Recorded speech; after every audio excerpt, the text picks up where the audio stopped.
Miris para sahabat, sampai kapan warga Konoha ini nak berebut makanan minggu yang dimusnahkan sudah ditanam masih direbut oleh bapak-bapak dan ibu-ibu untuk dipungut. Warga nekat menggali kembali mangga ilegal asal Thailand yang sebelumnya dimusnahkan bea cukai. Wah, banyak manggo. Pantun, mantap. Kalian tengok ini orang ini HWH mengkocal manggo. Pak kamu itu. Assalamualaikum warahmatullahi wabarakatuh. Jumpa lagi para sahabat dan teman-teman dengan Mas Farhan. Gimana kabar-kabarnya? Semoga kalian semuanya sehat-sehat saja. Yang baru bergabung di videonya Mas Farhan, jangan lupa bantu sokongannya dengan like, komen, share, dan subscribe-nya. Terima kasih banyak-banyak yang sudah bantu sokong di channel ini. Semoga kalian semua dimurahkan rezekinya, dipanjangkan umurnya, dijauhkan dari malak bahaya oleh Allah Subhanahu wa Ta'ala. Amin amin ya rabbal alamin. Oke para sahabat dan teman-teman, di video kali ini Mas Farhan akan ngereaction sebuah video yang sudah di-tag di TikTok Mas Farhan tentang ada suatu keluarga atau suatu warga satu kampung macam itu para sahabat. Katakanlah satu kampung ada suatu bahan ataupun buah-buahan yang datang dekat Indonesia secara ilegal ataupun tanpa dokumen yang resmi. Akhirnya dari pihak bea cukai ataupun dari pihak pengurusan barang ekspor dan impor, mereka karena tanpa surat-surat yang resmi memusnahkan mangga ataupun mango yang daripada Thailand katanya para sahabat. Tahu sendiri kan mango yang ada dekat gambar besar-besar para sahabat. Dan malangnya para sahabat, warga bukannya antusias untuk mendukung barang yang datang secara ilegal dimusnahkan, malah direbut, ada sampai dapat satu karung, ada yang dapat 2 karung katanya para sahabat.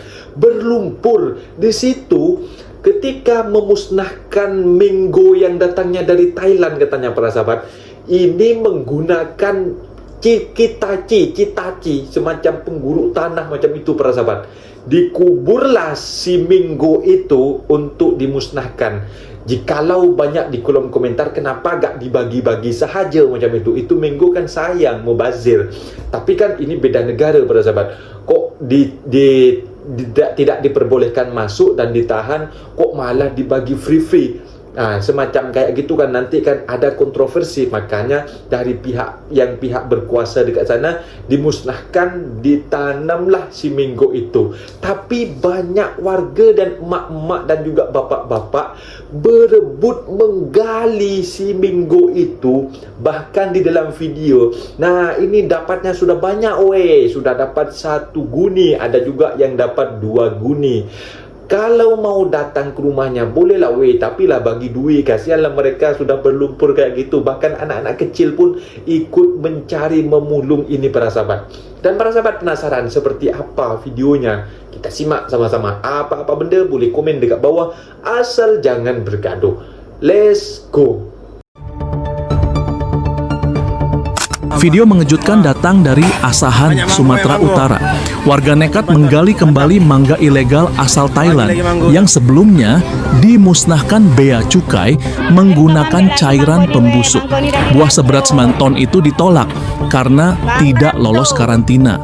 Namun hanya beberapa jam setelah dikubur, warga mengumpulkannya kembali. Pihak bea cukai mengingatkan, cairan pembusuk mengandung bakteri dan berbahaya jika dikonsumsi. Kalau mau kalian mangga nih datang ke rumah orang tuh, dijual orang tuh itu. Bayar kalian lah pula ya kan, mana pula ada yang gratis. Orang tuh pun ngambilnya pun kalian tengok itu Tengok itu cara orang tuh ngambil Habis berlumpur. Kenapa ya mangga impor dari Thailand itu ukurannya gede banget dan bijinya kecil? Kalian pasti pernah beli dan ini bukan kebetulan loh. Mangga Thailand seperti Nam Doc Mai dan Mahachanok dikembangkan lewat seleksi khusus buat menghasilkan buah yang dagingnya tebal, manis, dan bijinya kecil. Selain itu, iklim tropis Thailand dengan curah hujan stabil dan tanah subur bikin mangganya tumbuh maksimal. Ditambah lagi, teknik pertanian modern bikin kualitasnya makin top. Nggak heran kalau mangga Thailand laris manis di seluruh dunia. Udah pernah coba? Jangan lupa follow buat fakta unik lainnya ya. Mbak. Wah. Banyak manggo, banyak manggo. Pantun, mantap. Wangi lagi manggo tuh. Viral sudah dimusnahkan oleh Bea Cukai. Puluhan ton daging kerbau impor ilegal kembali diperebutkan oleh warga di TPA Kecamatan Bantan, Bengkalis, Provinsi Riau. Tumpukan daging seberat 41,2 ton tersebut diketahui merupakan hasil impor ilegal dari India.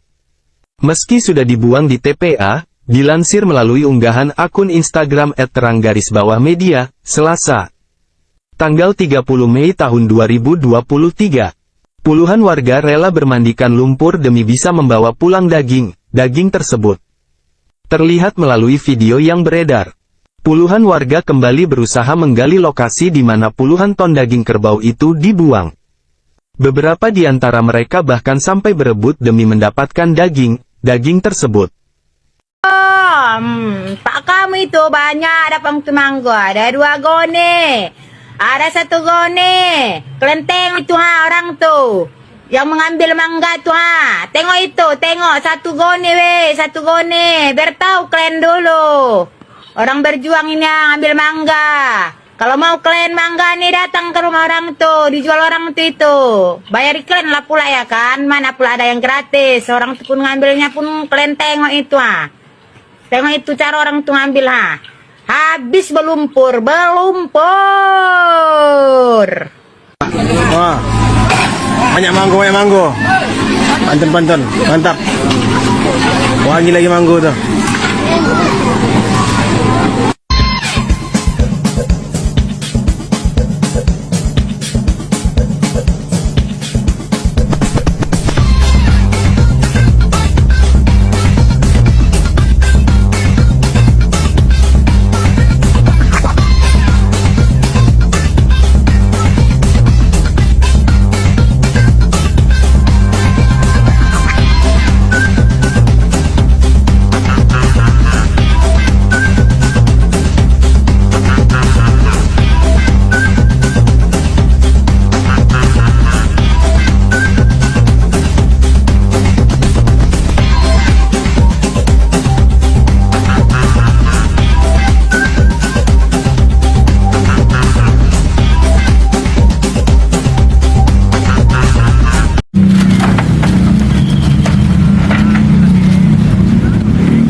Nah, itu dia para sahabat dan teman-teman video yang sudah kita simak, bahwasanya memang banyak mak-mak dan juga bapak-bapak yang berebutan menggali minggu di tengah tanah-tanah yang sudah becek, semacam di tanah-tanah lumpur dan liat macam itu para sahabat.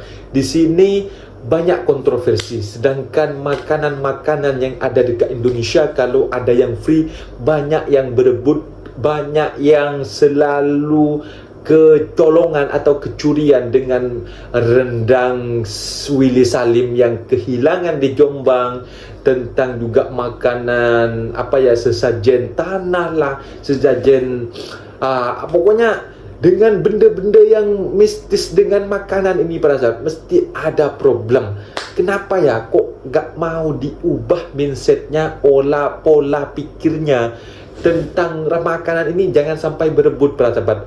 Semisal kalau memang dimusnahkan si minggu itu, janganlah kalian uruk macam itu, janganlah kalian ambil. Kita menghormati pihak yang berkuasa macam itu para sahabat, malah diambil kayak gitu. Tapi mohonlah apalah daya, jangan sampai orang yang ngambil itu para sahabat sampai ke videonya dari pihak yang ngirim ke Thailand itu para sahabat. Nanti malah katanya minggunya dimusnahkan macam itu karena datang secara ilegal. Nanti aku lah gak tahu para sahabat. Semoga sahaja EQ orang di Konoha ini banyak nanti dengan video-video beredar di reaction kayak gini dan juga disebarkan, mereka boleh malu menengok videonya dan berkaca-kaca diri macam itu para sahabat. Dan setakat ini para sahabat, ini memang suatu apa ya, kayak suatu adat macam itu para sahabat. Berebut-berebut makanan itu kayak suatu adat. Sedulu Mas Farhan ingat waktu budak-budak dulu kalau nak pergi masjid macam itu, ada semacam apa ya, peringatan Maulid Nabi macam itu berebut-berebut makanan itu hal yang lumrah para sahabat. Tapi yang Mas Farhan tahu dari budak-budak dulu, Mas Farhan itu dididik keras oleh mak dan ayah Mas Farhan, bapak Mas Farhan. Kalau kalian berebut makanan, aku nengok di masjid itu ataupun di surau, tengok nantilah kau pulang aku hantam kau, aku tumbuk kau macam itu. Makanya Mas Farhan memang takut para sahabat kalau menengok sebuah orang berebut tentang makanan-makanan ini. Aku tak ikut campur macam itu. Karena didikan dari kecil dari mak dan bapak Mas Farhan ini memang sangat keras para sahabat. Dan setelah Mas Farhan besar tumbuh dewasa, ternyata memang tak baik macam itu. Kalau dulu kan pemikirannya kita tak sempurna macam itu. Setelah besar sekarang ini, oh ternyata betul ya yang dikatakan mak dan bapak Mas Farhan, tak boleh berebut di halayak ramai macam itu. Soalnya makanan ini boleh dibeli macam itu, tapi rasa malu ini di mana mau dibeli macam itu. Itu yang Mas Farhan selalu ingat sampai sekarang, didikan mak dan bapak Mas Farhan kepada Mas Farhan para sahabat. Makanan boleh dibeli, tapi kemaluan di mana mau dibeli, itu saja. Nanti kalau ada duit kita nak itu makanan yang ada dekat situ, ada duit nanti kita boleh beli macam itu. Tapi kalau kemaluan di mana mau dibeli macam itu. Mungkin videonya sampai di sini para sahabat, dan teman-teman apabila ada kata benda yang silap, Mas Farhan minta maaf sebesar-besarnya. Mohon dibenarkan di kolom komentar. Assalamualaikum warahmatullahi wabarakatuh.